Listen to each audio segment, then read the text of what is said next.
చరిత్ర తెలుసుకోవాలి మనం. వాళ్ళంతా ముందు ప్లేగ్ వ్యాధి వచ్చిందట. నేను చరిత్ర చదివినప్పుడు చెప్తున్నా. ప్లేగ్ వ్యాధి వచ్చిందట. అంత మూసినంత మొత్తం ఇబ్బంది పడ్డారట. అటువంటి సందర్భంలో జవాన్లు కూడా, ఆర్మీ జవాన్లు కూడా అమ్మవారి యొక్క శక్తిని గుర్తించి ఆ తల్లికి బోనం సమర్పిస్తే ఈ అంటువ్యాధి నుంచి మనం బయటపడతాం, ఈ కష్టాల నుంచి బయటపడతాం. కాబట్టి అమ్మవారికి బోనం సమర్పించాలని చెప్పి ఆలోచనతోని ఆ కాలంలో ప్రారంభించిన బోనాల పండుగ ఇప్పటి వరకు కూడా అదే భక్తి భావంతో ఒక ధార్మిక చింతనతోని ముందుకు సాగుతుందంటే ఇది హిందూ సమాజం గొప్పతనం. మన భారతీయ ఉండడం మన అదృష్టం, హిందువుగా ఉండడం పూర్వజన్మ సుకృతం. ఆ హిందువుగా ఉండటం కాబట్టి ఇవాళ బోనాల జాతర పండుగ జరుపుకుంటున్నాం, మన అదృష్టవంతుల మనం.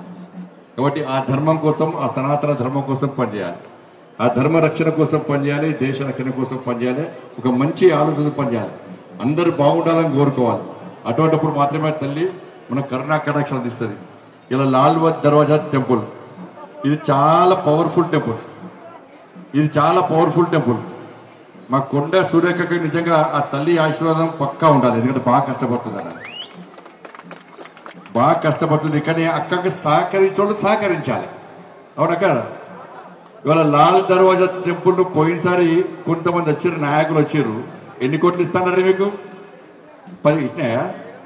మీరే అకౌంట్లో పడ్డా చూసుకోరు, అకౌంట్లో పడ్డే కావచ్చు. మళ్ళీ 10 కోట్లు ఇస్తే అడే వీక్కి రాపా. ఇక కనబడ్డారా? మళ్ళీ ఎక్కడైనా కనబడ్డారా? తల్లి చాలా పవర్ఫుల్ అన్న, మామూలు వదిలిపెట్టది, తెరమరు వేసి పడేస్తుంది, అవునా కదా. 10 కోట్ల రూపాయలు ఇస్తా ఉన్నారు, ఇయ్యలే. ఇయ్యకుంటే ఏమేరు, కనబడకుండా వేరు.